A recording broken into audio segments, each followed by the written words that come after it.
আর একটা যে অঙ্ক বলেছিলাম আমি দিয়েছিলাম সেই অঙ্কটা খুঁজে পেয়েছি, সেই জন্যই আবার সেই অঙ্কটাকে নিয়ে করাবার চেষ্টা করলাম। বলেছে enter the following transactions in a suitable purchase book of Messrs Nilkamal Bastralaya. তাহলে লিখলাম purchase day book of Messrs Nilkamal Bastralaya Kolkata. তো এখানে অঙ্ক করতে গিয়ে দেখতে পাচ্ছি যে আইজিএসটি রয়েছে, সিজিএসটি রয়েছে, এসজিএসটি রয়েছে। যেহেতু পারচেজ ডে বুক সেই জন্য input CGST, input SGST, input IGST করেছি। আর একটা জিনিস লক্ষ্য করে দেখ যে 25 তারিখে একটা ফ্রেটের কথা বলেছে 450। ফ্রেট মানে কি? বহন খরচা। তো আমি জিনিসটা কিনলাম, কিনবার পর ট্যাক্স দিলাম, বহন খরচা দিলাম, এগুলোও তো খরচা। তাহলে সব মিলে তাহলে কি করতে হবে? পারচেজ প্রাইসটা তৈরি হবে। একটা জায়গা করে দিই, আমার মনে হয় বাকিটা করতে এতটুকু প্রবলেম হবে না।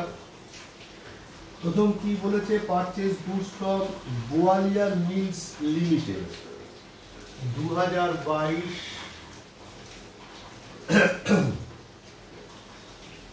এপ্রিল মাসের 5 তারিখ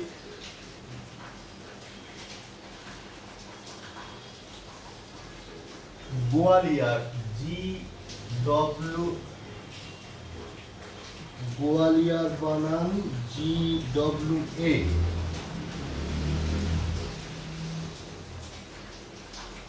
GWA LIOR, Gwalior mills limited, Gwalior mills limited. দাগ দিলাম, দাগ দেওয়ার পরে লিখবো যে 5 bales of cotton at the rate of 800 টাকা পার বেল, এটাই লিখবো। তাহলে লিখলাম 5 bales of cotton at the rate of rupees 5 bale of cotton fabric, 5 bale of cotton fabric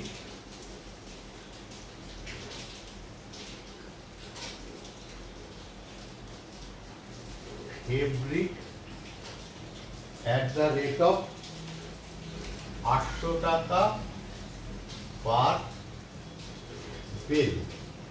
তার মানে কি হলো? 5 ইন্টু রুপিস 800 করলে কত হয়? 4000 টাকা। ডিটেলসের ঘরে লিখলাম।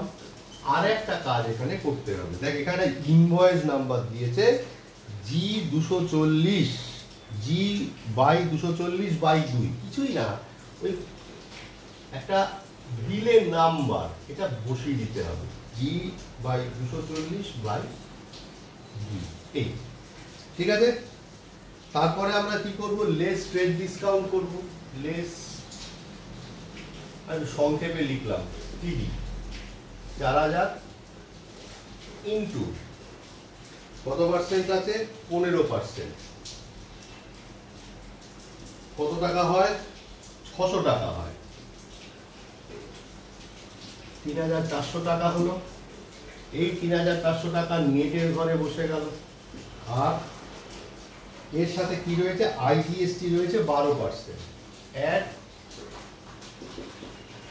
আইজিএসটি কি করব? 3400 ইন্টু হচ্ছে গিয়ে 12/100 করলাম। কত হবে দেখা যাক। 3400 ইন্টু 12%, 408 টাকা লিখলাম। 408 টাকা। 3400 সাথে 408 টাকা যোগ করলে 3808 হলো। 3808 টাকা হলো। আর আমার ইনপুট আইজিএসটি হলো 408 টাকা। হয়ে গেল। আর তো কিছু নেই, কেন এখানে তো আর সিজিএসটি এসজিএসটি নেই। করে তাহলে 3808 টাকা বসে গেল। এখানে দাগ দিয়ে দিলাম। এরকম ভাবে চলতে শুরু করলো। চলতে চলতে আমি যখন 25 তারিখে গেলাম, 25 তারিখে সিজিএসটি এসজিএসটি বোথ রয়েছে, করব। করার পর দেখ ফ্রেট রয়েছে 450। তাহলে ফ্রেটটা ওর সাথে যোগ করব, যোগ করে টোটালের ঘরে বসাবো আর ফ্রেটের ঘরে 450 টাকা বসিয়ে যোগ করে দেবো। আমি এই অঙ্কের সলভটা বই থেকেই তুলে পাঠাচ্ছি, বইয়ে কি করেছে না করেছে তোর দেখার দরকার নেই, তোরা শুধু উত্তরটা মিলিয়ে নি, উত্তরটা মিলছে কিনা, আর আমি যেভাবে তোদেরকে দেখালাম তোরা সেভাবেই করতে চেষ্টা কর। তাহলে আমি ডেবুকে যা যা অঙ্ক দিয়েছিলাম সব মিটে গেল। কেমন? তো আমাদের ক্লাসটা হয়তো এই অবধি হতো বা হয়তো আরেকটু এগোতো।